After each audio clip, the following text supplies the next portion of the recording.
Welcome to another edition of Two Up Front, presented by Sports Radio America. I'm Baxter Colburn. This is Simon Provan. Welcome back, Simon. How you doing? I am doing. I'm doing tired, but I'm doing great. You're doing tired? Yeah, I feel like that's the theme of the year. The school year is going on. You've got all different avenues that you're being pulled in right now, but you deserve to be a little tired. You're doing a lot of hard work. Well, and it's great hard work. I mean, I appreciate you saying it's hard work, but it's pretty awesome. You know, last week we opened Lilydale here at Wisconsin Lutheran College, a show I directed. Yep. What's crazy is I'm also acting in a show right now, too, called Freud's Last Session. I'm How do you have time for all C.S. this? Lewis. I've got a wonderful wife who, by the way, happy anniversary to my dear wife, 15 years today. Wow, congratulations.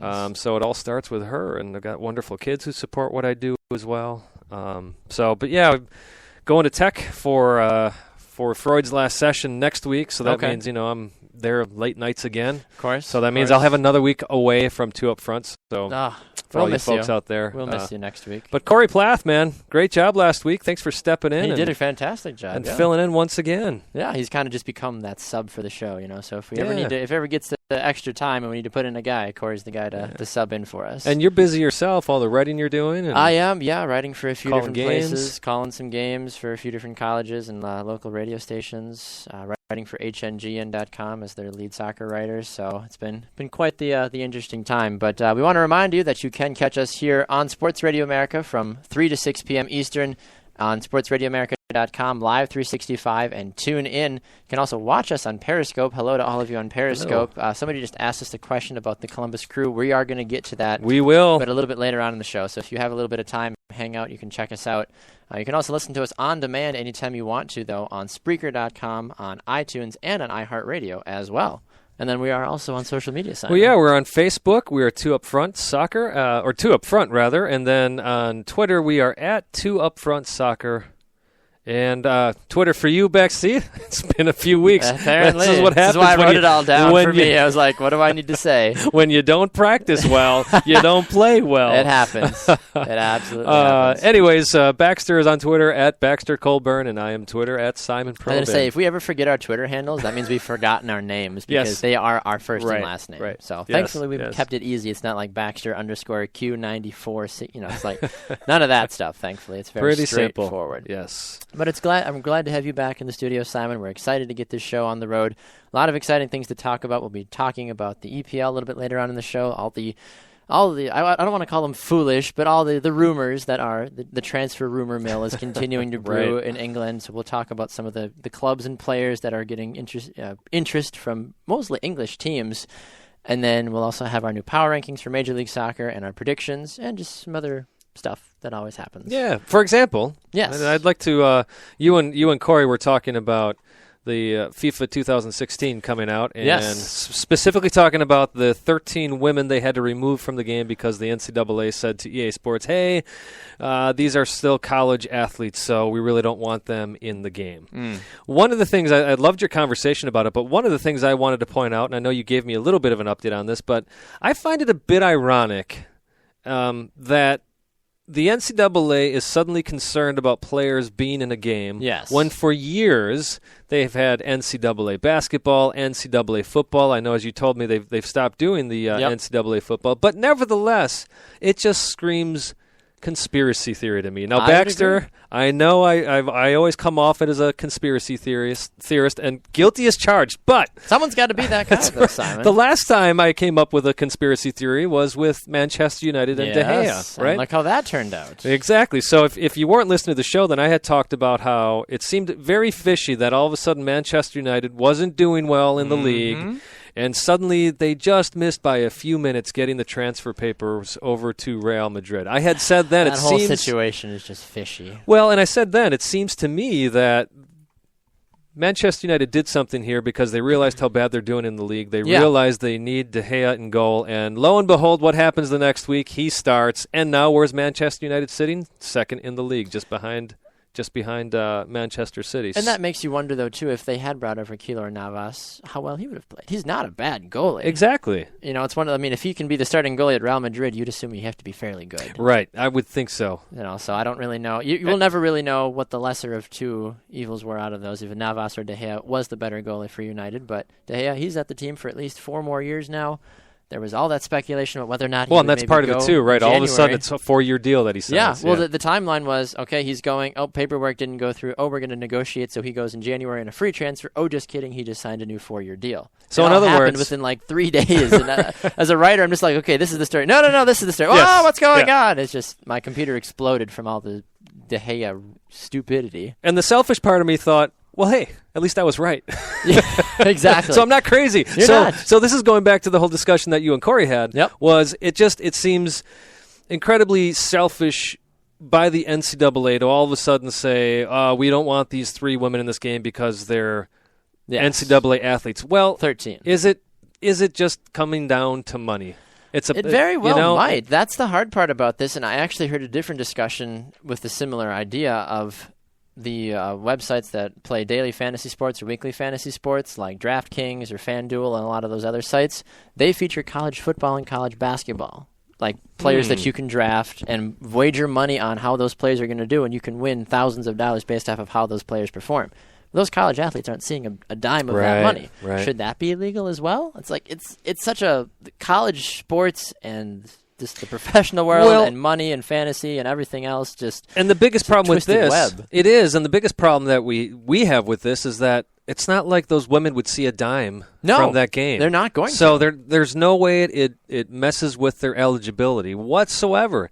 So it seems like I said, call me a conspiracy theorist, but to me it all comes down to money. The NCAA realized that, hey, we're not getting any part of this pie, so we don't want our athletes to be a part of this game. Yeah, and I think it's really a little unfortunate of how it's kind of come down, but at the end of the day, and I was talking with Corey last week, some of the players for Canada, I don't know much about the Mexican or Spanish players that are being held out of the game, but some of those players for Canada are exciting prospects. And I'm looking at it more from a gamer's perspective. If you look at it and say, if the new edition of FIFA came out and you couldn't play with Lionel Messi, one of the best players in the world, you'd be devastated. If you're a Canadian soccer fan and you were thrilled to see your favorite Canadian player in that game for the first time, and now you won't be able to, Canada's men's national team is not even featured in FIFA. Is that right? It's not even featured. I don't know why, but they're not.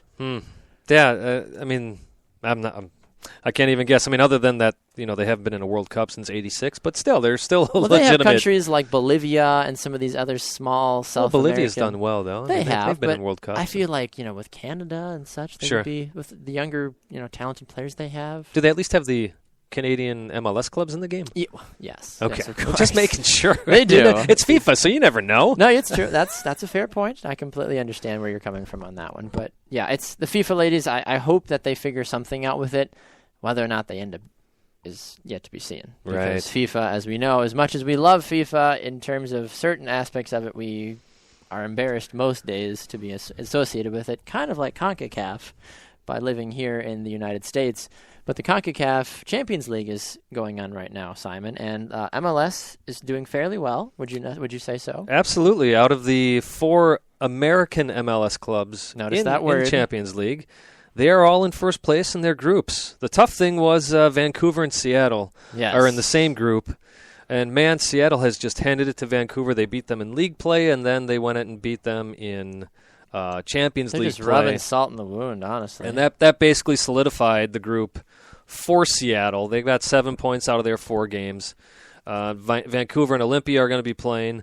But if we look at the other groups, Real Salt Lake, now they can't clinch first until October, but they're still on top because of goal differential in their group. Yeah, they've only played 2 games, though, so they've got that's probably why they have to wait till October. And that's kind of the quirkiness of having only 3 teams in a group. I don't understand why they do that. Why it's not because of travel. Make it a nice even number. It's because of travel. They figure if they reduce the number of games, and the smaller clubs who don't have much money don't have to travel as much. But it leads to some very odd scheduling, that's for sure. DC United, they could very well end up being the number 1 seed. Yes. They've got 10 points. They're doing very out well of their in games. League play. They were down 3-0 and came back and tied their game 3-3. So they've wrapped up Group H already.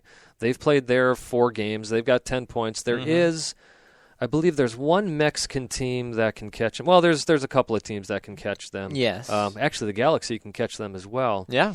But there you go. The Galaxy are also on top of their group. How about the LA Galaxy, though? Just look at their goal differential for a moment. 11-4, 2 against. Well, I get it. Yes, they had 2 games where they put 5 goals in each. And then they had a weird game last night. Well, they ended up drawing thanks to Alan Gordon, which is a whole other topic. I feel like we could spend a show talking about the enigma that is Alan Gordon. Oh, man, he is. Talk about a super sub. There you go. He really is. That is Alan Gordon. Well, I believe the Galaxy only took 14 players with them last night. Why? Why would you take 14 because players? They're doing poorly in the league right now, and they want to reverse that trend. I suppose. So but there you go. See, they only literally took their starting 11 and 3 guys. So they were not concerned about any injuries or anything. No. Yeah. America, by the way, Club America. Yes. Last year's winner, 9 points out of 3 games, so they got full points. So if they win their last game of the Champions League, they will be the number 1 seed in the quarterfinals. Which wouldn't surprise me. No, not Club at all. America, they've got a great organization, great team. And they're doing so well that they qualified for the FIFA Club World Cup. But there's an interesting scenario that surrounds that. Would you not say so, Simon? Yes. And, of course, they qualified for the Club World Cup by winning last year's CONCACAF Champions League. But something very interesting came across the news line. They did. There's rumors that Club America, and the club has commented on this. That's weird to go from saying club back to club. Anyways. The club has commented? No. They have discussed possibly talking to the LA Galaxy about taking Giovanni Dos Santos with them to the FIFA Club World Cup. Which is interesting and controversial, which is why we make it our 50-50 segment this week. So there's so many different ways we could go on this one, Simon, and I'm glad that you brought this up because we've heard about this happening in the past. We have. Maybe not in this type of environment, but we've seen players from MLS go on loan to other teams, and we thought, you know what, this would be a good 50-50 topic to discuss. Absolutely. Well, the way our 50-50 segment works is that Simon and I take a topic in the soccer world, like we just mentioned, and we each get 45 seconds to debate it. 45 and 45 equals 90, which equals a soccer match.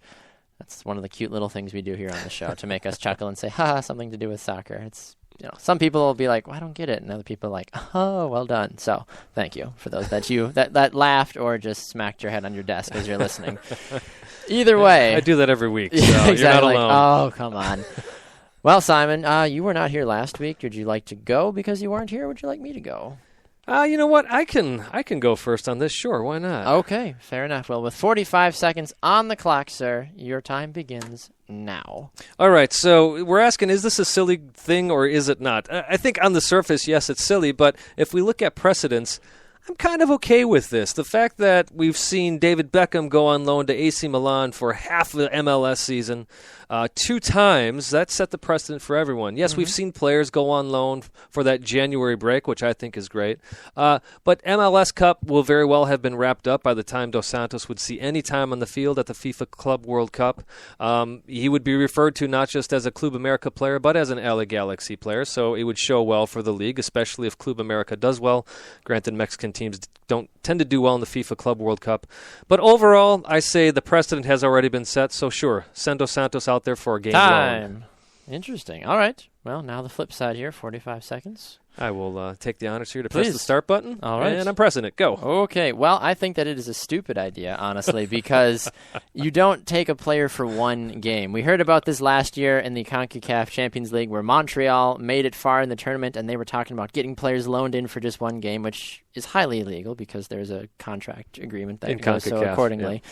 So the fact that they want to take a player like Dos Santos over to Club America, first of all, you could look at it, yes, it could be positive because, oh, wow, they want to take Dos Santos. But Club America and the Major League Soccer as a whole have never really seen eye to eye on a lot of different things. And taking a player on loan for one game, I feel like Club America can go in just about anywhere else in the world and find one player. Dos Santos, leave him alone. Let the man enjoy his offseason and recover from all the injuries he's taken. Just go do it yourself, Club America, and get knocked out right away.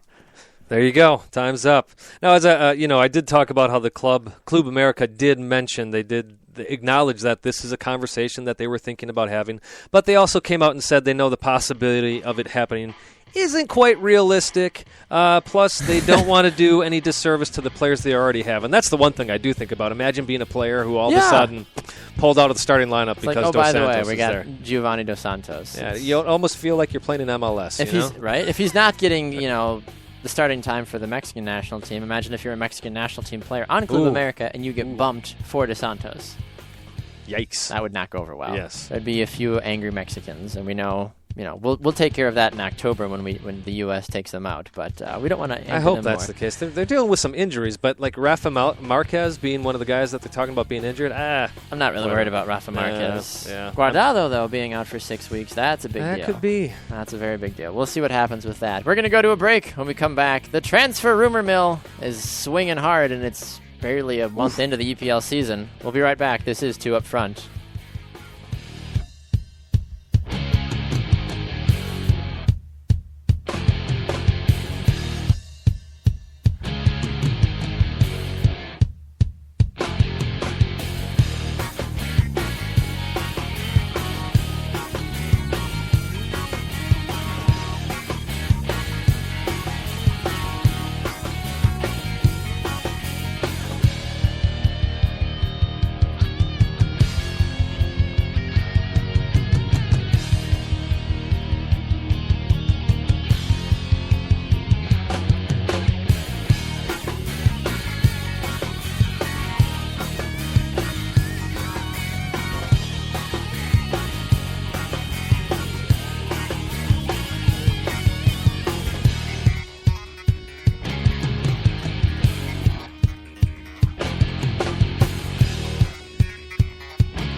Welcome back to another edition of 2 Up Front, presented by Sports Radio America. I'm Baxter Colburn. This is Simon Provan. Welcome back inside the studios. We continue to roll on with our show. First segment, we talked about a lot of different things, including the CONCACAF Champions League. We talked about the ladies of FIFA 16 that will no longer be in the game due to NCAA regulations and issues.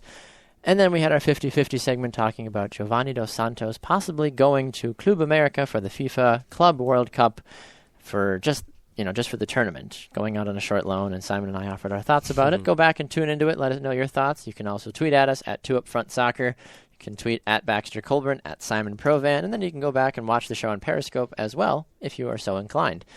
Well, Simon, we're going to skip across the pond here for a moment, and the EPL season, last I checked, they've only played 6 total games, Simon, but there are more rumors fuming out of the EPL and just European soccer as a whole than I would expect 6 games in. Including some managers as well. Yeah. For example, Liverpool, who basically lost last night. Let's be honest. Let's be just completely honest about this. They end up playing in the League Cup against a mid-tier fourth league, not fourth league, what I'm trying to say. Fourth division. Thank you, fourth division team. They had to beat them in a shootout last night. How in the world? So Liverpool, just stop. Yeah, Rodgers is definitely on the hot seat right now. He was given the benefit of the doubt the last few years of trying to instill a system. He did deal with a bunch of injuries last year. He did, but still. But we're at the point now where Liverpool's saying, hold on here, something is not right. Yeah. So Jurgen Klopp, who's on sabbatical, of course, he was made famous from his time at Dortmund. Mm-hmm. He's actually come out and said he would love to go to the Premier League. So we shall see what happens Liverpool is thinking, well, we can get rid of Brendan Rodgers and bring in the Jurgen Klopp, the better of the two Jurgens, I feel. Right. Yes. Would it be interesting if Steven Gerrard were to retire after this year and they'd bring in Gerrard to be the coach? I don't think Gerrard will retire unless some massive injury I will occurs. tell you what, he did come out a couple of weeks ago, and he did say that if Liverpool had offered him even an assistant managerial position, he would have taken him up on it. So I tell you what, I think if Liverpool called Steven Gerrard's telephone and said, "Hey, Steve, you want to manage Liverpool?" He'd be leaving MLS in a second. Oh, absolutely. Why wouldn't he? Right. Yeah, I wouldn't blame him for it. No, but no one could really be mad at Steven Gerrard for that. But I think, to answer your question about would he retire from playing to go coach? Yep. Oh, yeah. Absolutely he would. Absolutely. Well, we want to look around at some of the hot rumors that are continuing to spill out of the Premier League and just La Liga as well.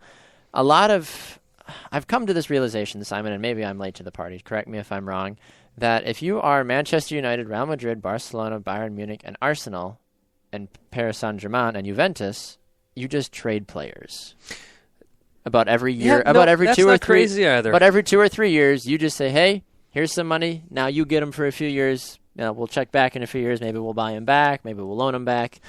Like every single rumor that I have encountered and had to cover for HNGN.com recently has all been teams linked, like these 5 or 6 teams, and they're all trying to get everybody else's players.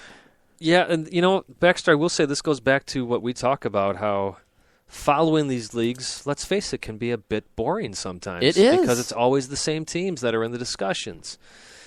Yeah, there's multiple different rumors. I mean, I'm getting a little sick and tired of the Cristiano Ronaldo rumors. It's either Ronaldo's going to Paris Saint-Germain, Manchester United, or MLS. And let me clarify. Sorry, let me go back to that comment, because I know there's going to be people saying, "Are you kidding me? The Premier League's boring." I'm not saying the games when are it boring comes to the watch. transfer side of it. Exactly, it's very boring. Yes, that's all I'm saying. I wake up early on Saturdays and Sundays when I can. Watches, especially Everton, flags in the back there. Especially Everton, I'm waking up and watching them as much as I can. So just want to clarify before I get too much flack for that comment. That's a smart idea. Yeah, now you're seeing players like John Stones of Everton, who is being rumored to go to Real Madrid. And Real Madrid are in the process of trying to figure out, first of all, whether or not Rafael Varane is going to still be on the team or not, because Manchester United wants to buy him, because Manchester United needs center back help. But then, you hear all these other rumors circling around. You hear, like I mentioned, about Ronaldo possibly going to United, possibly going to Paris Saint-Germain, and he has a $1 billion buyout clause in his contract as well, but apparently PSG has that kind of money, which I'm not surprised about. Their investors are ridiculous.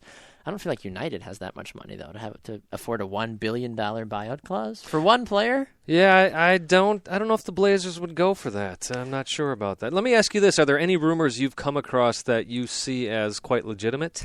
One that I thought was interesting and very possible was Theo Walcott going to Barcelona. Oh, okay. There's been rumors of Theo Walcott going to Barcelona, and also Liverpool man Felipe Coutinho also going to Barcelona because of Neymar saying, hey, the Brazilian aspect of Barcelona is doing well, but we could really benefit from having a guy like Coutinho here as well. Theo Walcott, he's very similar playing style that you see those Messi, Suarez, even guys working along the odd side. Neymar, adding another speedster to that attacking offense would be very beneficial for that team. At this point, Barcelona just needs more depth because guys keep getting hurt every other day. Rafinha, he's gone for the season now, it sounds like. And you just keep hearing about different guys picking up, slow, nagging injuries. Their midfield is scraping by with limited depth. They have 2 players they've signed, but they can't use them until January when the club's transfer ban is up as well. So Barcelona will more than likely start going for a high-caliber player. Ooh, I'll tell you what. Point. Yeah, I think you're going to see a lot of money being spent by Barcelona once that window opens. Yes. No, I completely agree with you on that one. 2 other rumors that I've mentioned, and I'm a little sick of at this point, in total honesty. The first one, at least, is the Karim Benzema rumors. Every other day, that's a Karim Benzema's going here. He's going here. He's going here. At this point, it's sounding like maybe possibly he's going to Arsenal because Arsenal needs more striker help, but the Benzema-Olivier Giroud partnership at the French national team would be the biggest driving force behind that, along with Arsene Wenger, another Frenchman. Sure. Getting the French together, could end up being a positive thing for Arsenal going forward.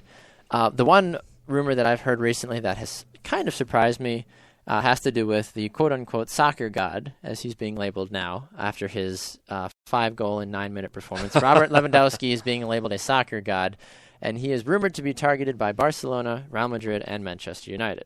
Notice the theme with the teams that I keep talking about. There you go. Barcelona seemed to be a hot spot, though, for him, which is a little interesting considering the style of game he plays, considering the style Barcelona plays. I would see him more so as a Real Madrid player, especially if Madrid loses Benzema, if they lose Ronaldo. Some of the other midfielders that they're talking about possibly getting rid of. You hear about Paul Pogba, I feel like, referenced every once in a while as a possible addition to Real Madrid.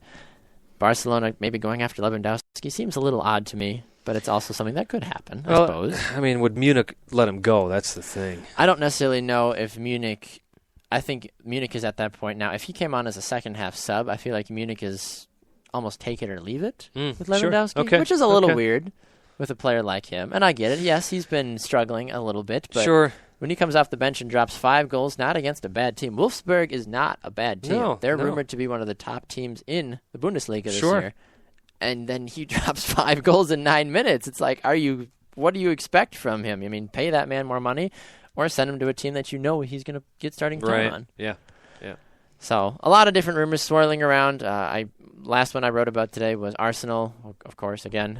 Looking at Juventus defender Daniele Rugani. He's a nice outside back for them, for Juventus. He's part of that young movement for Juventus right now with Pogba, Andrea Morata, and a few other guys that they have for their club. So whether or not Juventus has been targeted for a lot of players because they have so many young, talented, up-and-coming players. Sure. And big clubs are saying, hey, maybe we can pay them lots of money and do good things with them. But I'll tell you what, Juventus is in a league that always struggles financially. It's the one thing about the Serie A. We can talk about promotion and relegation stateside if we want, but when it comes to looking at a league like the Italian league, relegation is one of the worst enemies of that league. You don't want to be relegated to Serie B because, they're going to give out green cards for good behavior in Serie B. Is that right? Did you hear about that? I have not heard about this. Oh, my goodness. I thought you'd be all over that. Yeah. No. Serie B is now offering green cards, which there's a lot of irony in that as a first part. They're offering green cards for good behavior during games. You don't need to be told you're doing a good job at that age. You do. Positive reinforcement. My wife, who was a second grade teacher, I'm sure would use some green cards in her class. Say that again. Your wife was my second grade teacher. Not my second grade wife. No. My second grade teacher wife. So the Italian league is applying, of course, their second division is applying second grade tactics now. Basically, yes. Because why? Because the players' feelings are getting hurt too much? What are you doing for the Italians? All they're going to do is do the thing with their hands. And sir, it wasn't me. I don't know what I didn't mean to chop his legs off, with a slide tackle. It's part of the game. How do you, is it going to be during the game that they're going to give out a green card? I think so. The ref's going to stop the game. I think there's going to be different things that are going to happen, at the end of, how many green cards the team acquires. At the end of the season, you're going to get more Christmas presents. I think so. Maybe. I'm pretty positive. Oh my gosh, yeah. When I heard about that, I was shocked. Honestly, I'm like, you have got to be kidding me. Well, speaking of positive things, we'd like to do a little bit of review on just a few games from the Premier League this past weekend. I thought for sure Leicester was going to have some reality check come at them. They were down 2-0, but nope. They come back and tie their game against Stoke 2-2. Leicester, after 6 games, granted it's only 6, but it's still 6 games, is sitting in 4th place. If the season were to end today, we'd see Leicester and West Ham in the Champions League. West Ham, with the win of the season so far, beating Manchester City. How big was that for them? Wasn't that the first time they've done that? I forget how many years, but I thought that was the first time they've done it. I think you're right, but it's also what was their first is I believe West Ham has now beat Man City, Manchester United, and Arsenal, all in the same season. That's the first time that they've accomplished something like that. I believe those are the 3 teams that West Ham has beat. Okay, I don't want to interrupt you really fast, just for a second. No, going back to the green card, I found the official article, and I wanted to give you an idea, a little bit more insight on it. It said, so the innovative idea is for players who conduct themselves well, like you mentioned earlier, either by playing the ball out for an injury or helping the referee with his decision-making when he committed a foul, which was not seen or touched the ball on its way out, and the referee wrongly gives a goal kick to receive a green card. At the end of the season, the classification will determine an overall fair play winner, with the leading player likely to win a trophy like a top goal scorer award. I thought it was going to go a different way, like maybe the team gets some bonus points at the end of the season that can actually help them in their league standing. That I could see that happening. But, okay, let me say this. Something like this is needed. With all the flopping going around and all that, I'm cool with a player. We always love it when we see a player help out a ref. I will say, as much as I couldn't stand the Timbers loss this last weekend, a few games ago, the ref was going to pull out a yellow card. I can't remember who the team was. I think it was Houston. Will Johnson went down pretty easy. In live play, it looked like he got taken out pretty harshly. Yeah. But then when we saw the replay, he didn't get touched. So he took a dive. The ref was running over to give a yellow card to the Houston player. Yes. And Will Johnson actually went up to the ref and said, no, he didn't touch me. Okay. So we look at that and we think, hey, that's cool. Yeah. I don't know if we need to go to the extent of a trophy. Right. I mean, the article concludes by saying, teams will, we're not exactly sure what advantages the teams are going to get from it. It's hoped, though, that the gesture will be enough to make the game more sporting and set an example to those who disregard the rules. Which, again, the thought behind it, cool, but La Liga will never get the green card. No. The EPL will never get the green card. Now, you know what I am for? I'll tell you this. Indoor soccer has the blue card. Yes. 2-minute penalty. I've heard. I like that penalty. concept. I love that idea. And I would say, like a penalty box in hockey. Right, which I know Platini from UEFA has has said for years he would like something like that. I wouldn't mind that. A designated spot. You just walk off the field. You stand by the assistant ref, the fourth official. You stand by him for 2, 3, 5 minutes, whatever, and then, okay, you're good. Go back on. I think it can go as far as every injury that happens, you have to be off the field for at least 5 minutes. Here's why. There's so many players faking injuries to try to stop the flow of the game. As soon as you go down, yeah. Yeah, if you go down and you roll around on that field, as soon as you grab your shin or grab your face, off the 5 field. minutes. Get off the field, yep. Let the trainer look at you. Take 5 minutes to pray and reflect on the sidelines. Whatever you need to do, just get off. I'd be all for that. And people are going to say, well, that's unfair to those players who actually get injured, but more than likely, if you get as injured as these players make it look like before the magic spray comes on, you need time to. Yeah, you probably won't enter the game. There should be a crew waiting with a stretcher. As soon as the player goes down, zoom right on the field, grab him, strap him on, and just throw him off the field. I don't care if they're hurt or not. You'll see how quickly they're not hurt. Exactly. I'm fine. Like, no, you're not. You're hurt. Get off the field. Which, of course, the only caveat there is if it's a head injury, take your time. Yes, absolutely. You don't want to mess around with concussions, especially. It's just how dangerous they can be. Yeah. I will make a note. Arsenal, my beloved Arsenal. I can't even say beloved. I mean, I enjoy Arsenal.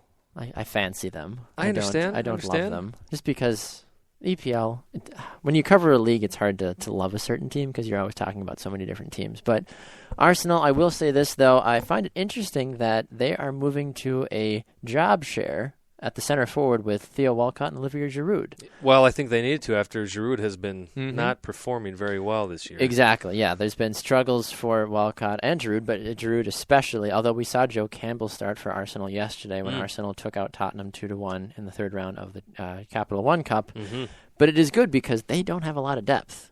And I get it, you would want all those players on the field at the same time on paper, but if one of those guys goes down while they're all else on the field, you're going to look to your bench and go, well, shoot, who am I supposed to bring in now? Which is interesting because Arsenal's always been a club about developing younger players, so they've always had at least that depth. It's also been one of the things that hurts them, but it's kind of like our hometown baseball team, the Milwaukee Brewers. For years, they were known for all the pitchers they had in their minor league system. It's kind of crazy. And then they traded them all away, and then lo and behold, they don't have any pitchers anymore. Yeah, I mean, look at who Arsenal has. Danny Welbeck, he's out. He's done right now. You've got Theo Walcott, Alexis Sanchez. Sanchez plays more of a wing.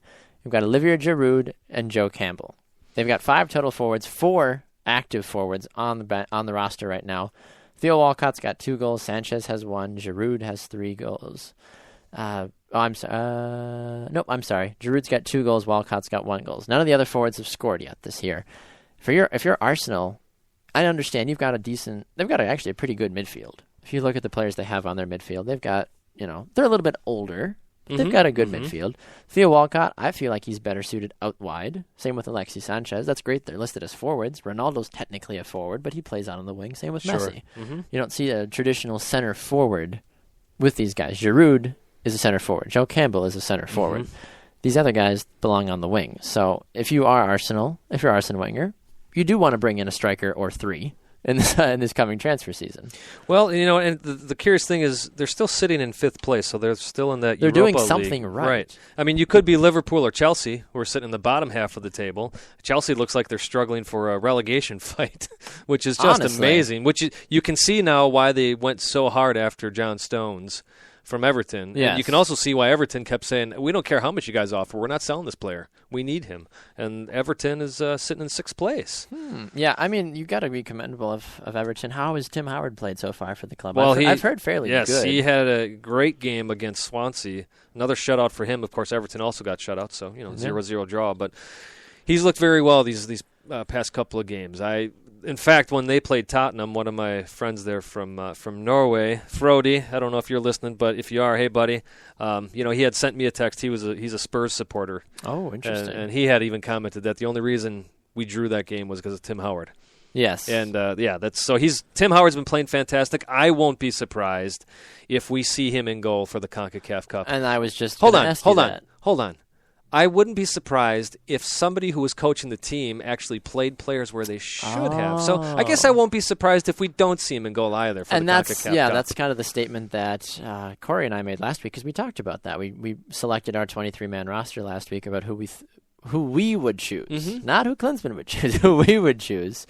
We mixed in a little bit of Klinsmann, but we thought that because of how Guzan has been playing, that Klinsmann would keep Guzan as the starter. Even though Tim Howard's got a great record against Mexico, Guzan has been Klinsmann's guy, quote-unquote guy right now, so maybe he will stick with him. But if Tim Howard's playing as well as he is in the Premier League, why not have him Well, and it's not, I'll be honest, I don't think Guzan's been playing great for the U.S. It's not like... no, he hasn't been lights out. He's not making those saves that Howard would make. Yes. He's letting and how much of that goes back to the poor defenders or the constant changing in front of them? Because how is Guzan supposed to have good communication and good chemistry with the back line when the back line is new every week? And look, for all you guys out there who get sick of hearing about of us bashing Klinsmann and saying, it's the players, it's not Klinsmann, how can you blame Klinsmann for this? It's very easy when he's playing players out of position all the time. Yeah, it's becoming a bad habit. It's like he thinks he knows better than all the club coaches, including those European club coaches.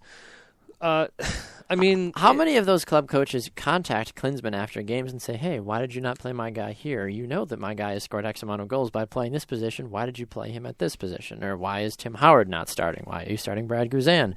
Why do you keep calling Alvarado up to your team? You know you don't like him. Right. You know Simon doesn't like him. I'm sure that conversation happens all the time. Well, speaking of players, can I just throw in there? Please. Yedlin had a pretty good game against Manchester City in the League Cup. Yes, they lost 4-1, and he was playing in the back there, but he did end up having an assist.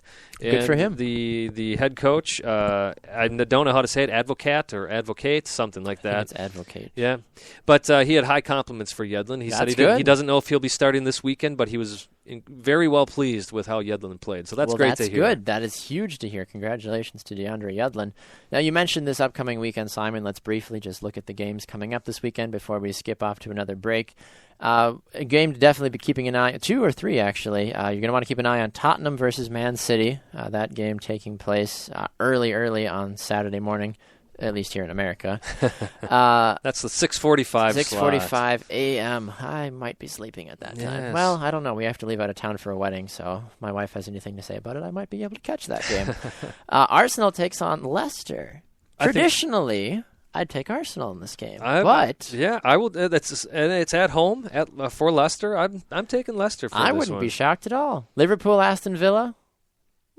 Ooh, that's it. I'd be game for Aston Villa to win this game. I would be as well, but as bad as Liverpool's been playing, Villa's been playing even worse. Yeah.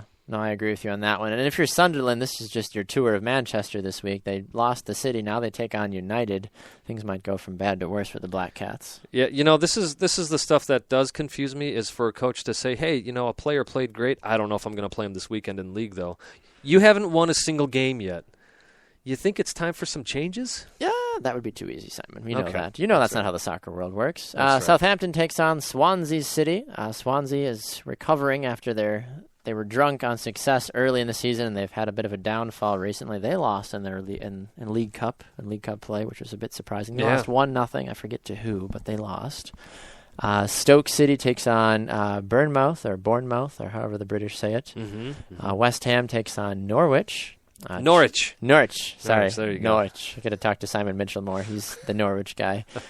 Chelsea takes on Newcastle United, and Newcastle just should probably pack it up and go home this season already. I had said, by the way, I had sent out a tweet that Sunderland's playing so bad, I think they should just automatically drop to League One.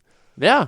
At this point, you look at some of the teams that are playing very good or very well in League One, pop those guys up. Let them have a chance. There should be the bottom 3 in EPL at the midway point should drop. Ooh, that'd be the top interesting. 3 should jump up, and then. But I'm skipping a league though. I'm skipping the championship. Oh, you're going all the way down. I'm saying Sunderland is down playing that bad that they should just pass. Don't pass go. Don't collect your $200. Just go to League One. Straight League One. That'd be a fun thing to do.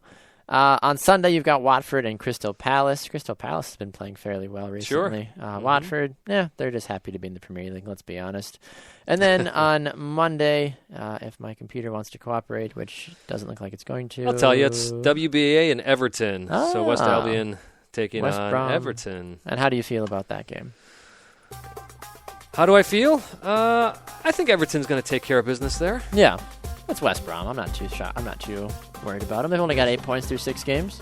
Yeah, Everton, like I said, they're only at 9 points, but It's a tight table right now, except really you've got Newcastle and Sunderland just sitting there on the bottom. Someone's got to keep it comfy down there. That's true. So, yeah, I'll take Everton with my heart, but also because I think they're going to win the game. How about that? Fair enough. No, that's a very true statement. All right, we're going to go to a break. When we come back, Simon and I have our updated MLS power rankings and MLS predictions for this upcoming week of action. Don't go anywhere. This is 2 Up Front.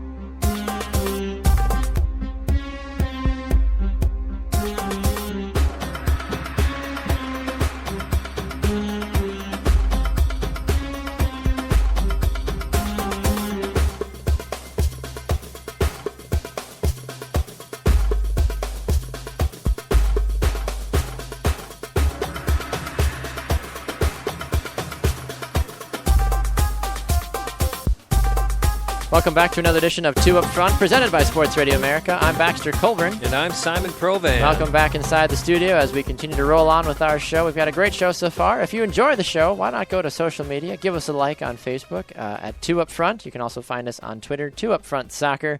I'm at Baxter Colburn. He's at Simon Provan. And then if you ever feel like listening to the show, you can catch it right here on Sports Radio America on Fridays from 3 to 6 p.m. Eastern. On demand anytime on Spreaker.com, iTunes, and on iHeartRadio as well. Simon, it is time for us to release our updated power rankings. It's been a while since we've done it, so... Mine have switched up so much. I'm almost ashamed of some of them, to be honest with you, but I'm just going to be honest. No, that's all you can do. That's all you can do. Well, let's jump right into it. Our number 5 teams this week, Simon, who do you have? I have the Montreal Impact. Well, interesting. Montreal, they are in my power rankings, but they're not 5. Okay. I'll just say that for now. 5-game unbeaten streak. Who would have thought? How great is that? You know, and... I'll tell you what, it all starts with Drogba. It really does. It's one of those things where it's like you bring in, and that's one of those signings where the mid-season signing where you're like, well, let's see how it happens. And he is providing that just surge of energy for them. What's funny, too, here, Baxter, I'm just looking at some of the results here from a number of teams. Winning streaks seem to happen when a team has Chicago on their schedule. 2 times pretty close to each other. Of course, Montreal beat Chicago on September 5th, 4-3. They had some decent draws. What a barn burner that game was. That was so fun. I actually broke my heart for the Fire, I have to say. They were up 3-2. Then they ended up losing 4-3. But, a couple of draws in there. One against the Galaxy, one against San Jose, and then New England that they end up beating 3-0. What a loss for New England, who was red hot. Yeah. And then, of course, they beat the Fire again 2-1. Frankie Yelp loses his job. He does. And Brian Bliss taking over, at least in the interim. We'll see what happens. Maybe Simon Provan will be the next head coach of the Chicago Fire. Send your resume down there. I do have, by the way, Connor Provan, who I had mentioned earlier. He's actually going to be training with the U18 Chicago Fire Academy team. Wow, there you go. There's your in. Congrats. Congratulations, Connor. That's exciting. You have to get him on the show. Yeah, there we go. All right. Another Provan. Yeah, right. Just the taking over. It's going to be Provan and Provan instead of Colburn and Provan, I swear. It's like a bad law firm, I swear. Right. Goodness.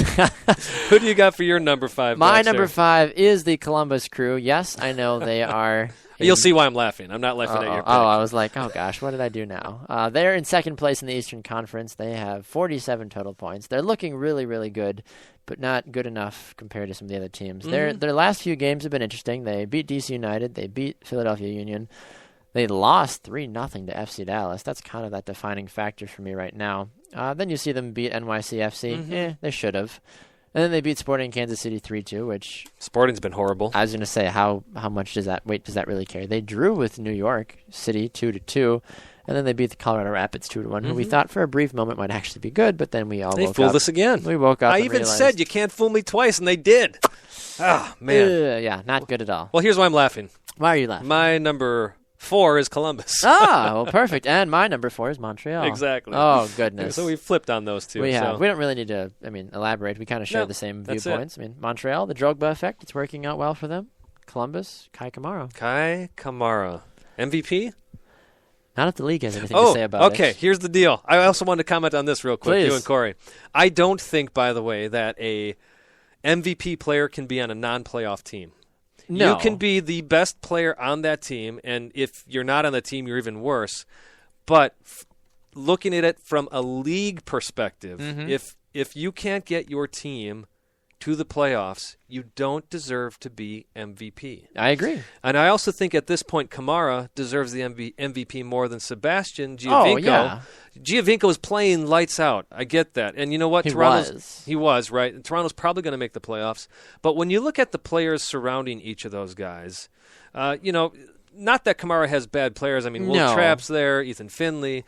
But look at the expectations. Yeah, Toronto is supposed to do well. Exactly. Columbus is not. Right. On paper. And Kamara comes out of nowhere. Yeah. To put in 21 goals so far. The man is playing with like a demon possessed, basically. He's playing just outside his mind. There's no question of that he won't win it. I mean, you could have made arguments for a little while about Robbie Keane. You could have made arguments a little bit about Giovinco. The fact with Kai Kamara, he's been consistent. This has been his form all year long. This hasn't been like Sebastian Giovinco where he drops 2 or 3 goals for 3 or 4 games. And then disappears. And then vanishes, comes back again. Now, Kai Kamara's like, hey, every game or every other game, basically, he's been scoring.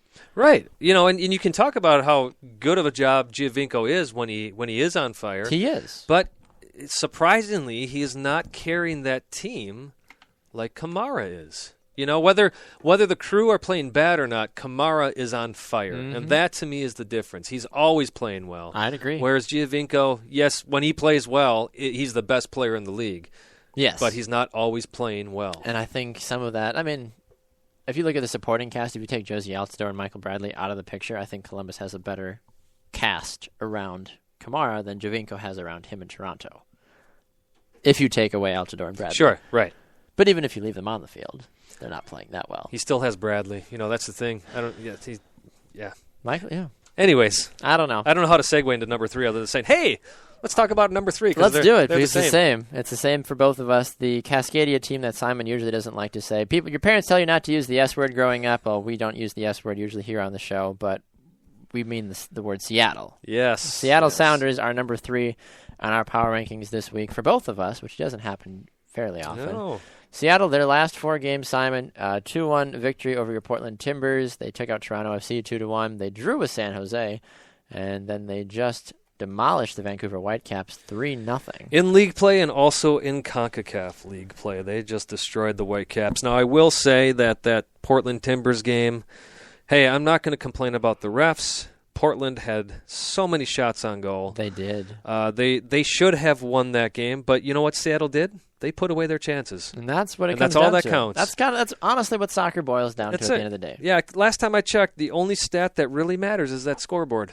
Usually how it works, yeah. I don't want to talk any much more about that game, though. That's fine. Well, but I will say this. Portland, can you please find the back of the net? My goodness. It's not hard. It's a big net. What is it, 8 by 12? Something like that? Something like that, but every game they are dominating. I mean, I will confidently say that. They are dominating these games, but all they tend to do is find the goalkeeper when they take a shot. That's the thing. They're getting it on target, but it's always at the goalkeeper.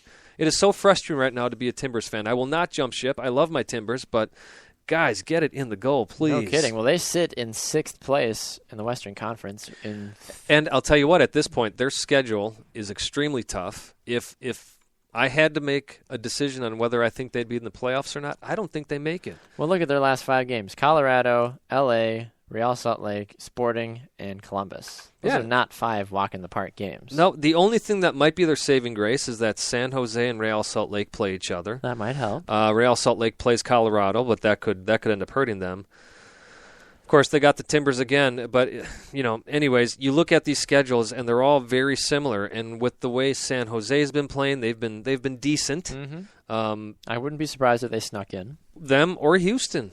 Houston is playing pretty well as well. Houston was a 2-1 victory last night, or 1-0 victory over Sporting. But at this point, what does that mean for Sporting? I mean, Sporting's just been awful recently. Right. So yeah. So I've got my doubts, and I'll tell you what: if Portland doesn't make it, it is time for Caleb Porter to be sacked, as they would say across the pond. I would agree with you on that one. All right, looking at our number 2 and 1 teams, they're the same teams but reversed. I mean, we can just probably go ahead and say both of them. Yeah. Number 2 for me is the New York Red Bulls. Number 2 for you is the New England Revolution. And then Revolution 1 for me, New York 1 for you.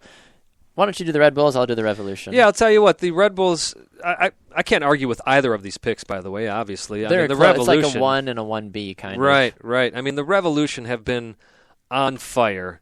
But when you go back and look at the teams they beat, which will be funny with my last comment here, they beat New York City FC, they tied Chicago Fire, they beat Toronto, Houston, Philly. You know, my point, I could go on. My point is, yes, they're winning games, but they're against their lowly Eastern Conference teams. However, they did beat the Red Bulls 2-1. They did, I will give you that. But then you look at the Red Bulls. They've had a couple of losses. However, I picked this because they did go to Providence Park. Mm-hmm.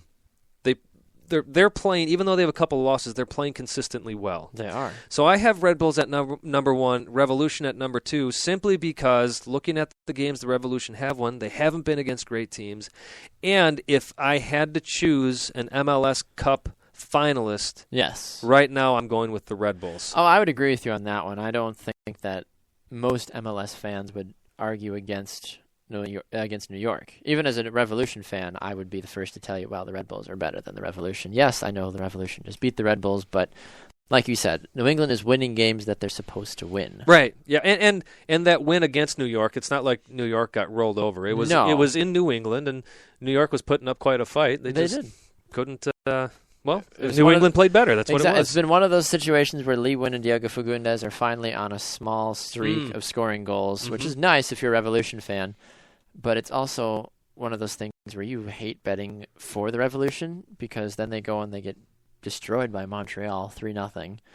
Well, and that was another reason. But traditionally, that happens. Sure. New England has never been good against Montreal. Right. We always talk about those teams that just seem to have other teams' numbers.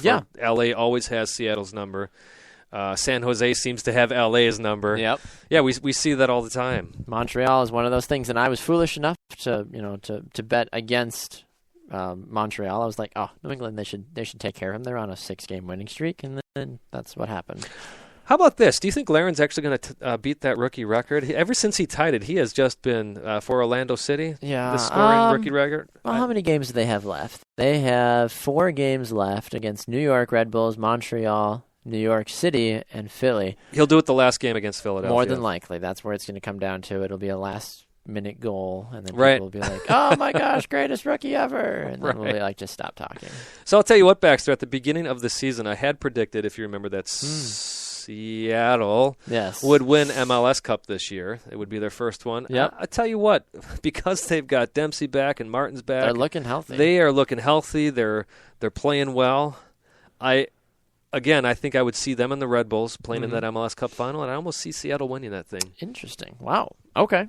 Fair enough. Well, once again, our power rankings are officially out. For me, my top 5, I have Columbus at 5, Montreal 4, Seattle 3, New York Red Bulls 2, and the Revolution 1. Simon? Very similar. Montreal is 5, Columbus 4, Seattle 3, New England 2, and New York 1. Baxter, I'm glad you picked the same teams I did because I wasn't. I thought I was going crazy here with all these Eastern Conference teams. It's coming to that time of the year, though. It's one of those things where it's coming to that time of the year. And we mentioned this off air is that the Western Conference teams, I think, are just tired because they've been doing all their Western Conference games, and they're just tired of beating up on each other. Yeah. And over in the East, they're like, oh, we're playing an Eastern Conference team. That's a great point. You know, I thought for sure that the winner would come out of the West, and I said that about Seattle, but, man, I could easily see New York winning this thing because they have such an easier schedule throughout the season. They absolutely do. And you look at the Red Bulls, I mean, they even take on Orlando this weekend. As we move now into our predictions for this upcoming weekend, I've got to take New York going against Orlando on Friday night. Yeah, I'm sorry, the Red Bulls. I thought we were talking YCFC. I had to look over at your computer. I'm sorry, yeah. No, that's okay, yeah. Were you talking about Red Bulls? No. Oh, okay. No, sorry. I'm sorry. Sorry, viewers and listeners. I was confused for a second. Definitely Red Bulls. Yes. Definitely Red Bulls. So the Red Bulls take on Orlando City on Friday night. As soon as we get off the air here on Sports Radio America, the Red Bulls taking on Orlando. I've got New York in this game. I mean, there's no real way around it. I'm going to make it real easy on you. You going to call a draw? No. I'm taking the Red Bulls.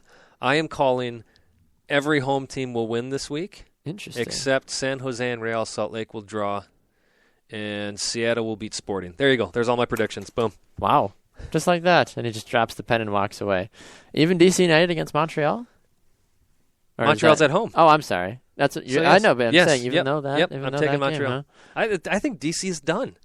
They're toast. I mean, they've been playing horrible. I'd agree with you on that one, I guess. Look at this. They're 5-game winless streak. Yeah, no, that's not going to get you anywhere in this league. If I'm putting Montreal at number 5 in my power rankings, I am taking DC United. Fair enough. No, I'm taking Montreal. You know what I'm trying to say. I got you. More coffee. Drink more coffee. We're going to go to a break. We'll be right back. This is 2 Up Front.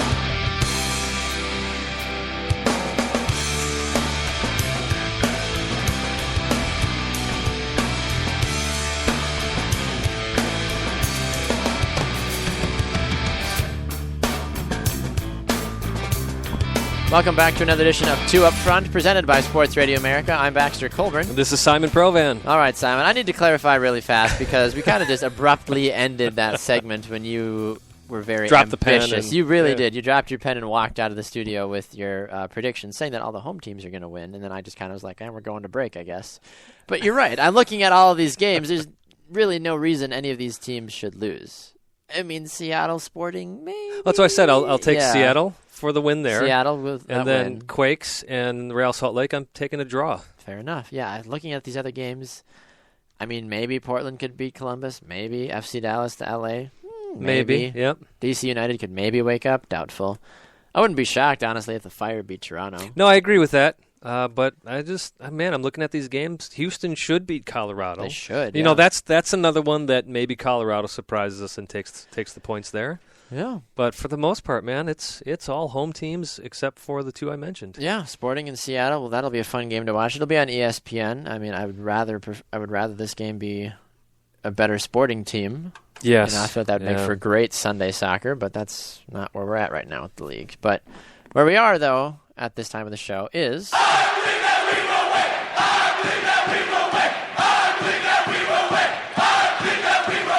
We are at our I Believe segment here on 2 Up Front, and we are going to offer I Believe statements about something that we believe will happen in the soccer world. For an example, as I offer every week, it's always bogus and just thrown up, but I believe that the Montreal Impact will win the MLS Cup. You know, something like that. It's not actually going to happen, but knock on wood, maybe.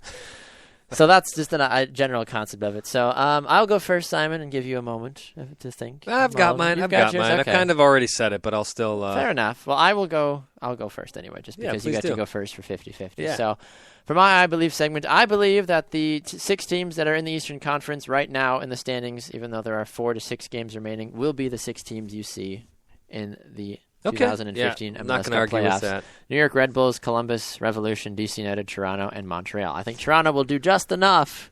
If anything, Montreal might jump to the 5th spot. Well, look you've got Orlando City at 35 points, but they've already played 30 games, so Toronto has a game in hand there. Mm-hmm. They have a game in hand on all the teams outside of the playoffs right now. Let me ask you this. Do you think the teams will finish in the order that they're in for the playoffs for the East? I do not. I think the Revolution will jump to 2nd because they have a very cakewalky last 4 games of the season, so I could see the Revolution jumping up to 2nd.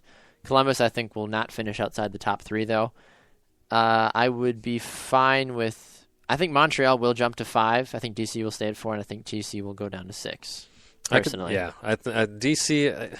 what is going on with them? I just don't get it. DC was the hottest team in the East for a while, and now it's the Red Bulls, and the Red Bulls are the first team in Major League Soccer to clinch a playoff berth as well. And they're gonna clinch Supporters Shield with the schedule they have left. Yeah. And again, I mean they've got 6 games left to do it. Yep. And they're already got the most points. Well, they're tied with Vancouver for most points in the league, but they've got the most games left out of the teams that are in the hunt.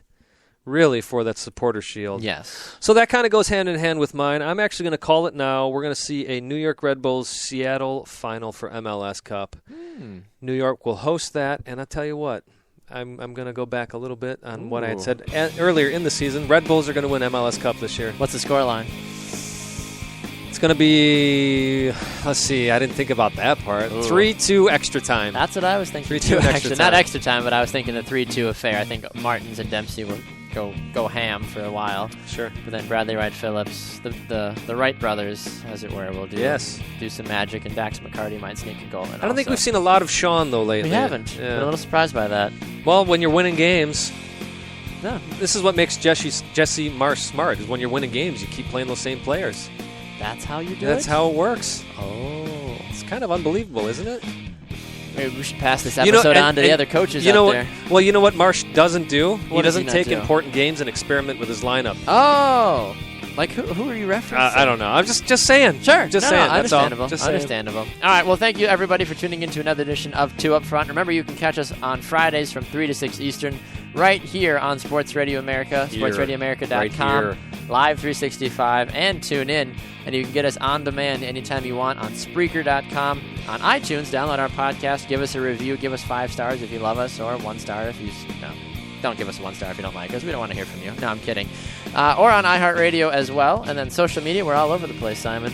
We are. We're on Facebook, 2 Up Front. We're on Twitter at 2 Up Front Soccer. So remember that soccer part there. As also, we have our own Twitter accounts. This is at Baxter Colburn. I am at Simon Provan. Absolutely. And remember, you can also catch us on Periscope as well, whenever our broadcasts are. I wish we had a more consistent broadcast schedule for you to watch us live. But for those of you that did watch us live, thank you. And you can always go back and watch the show as well for up to 2 days as well. So with our manager being the one above, we are 2 Up Front.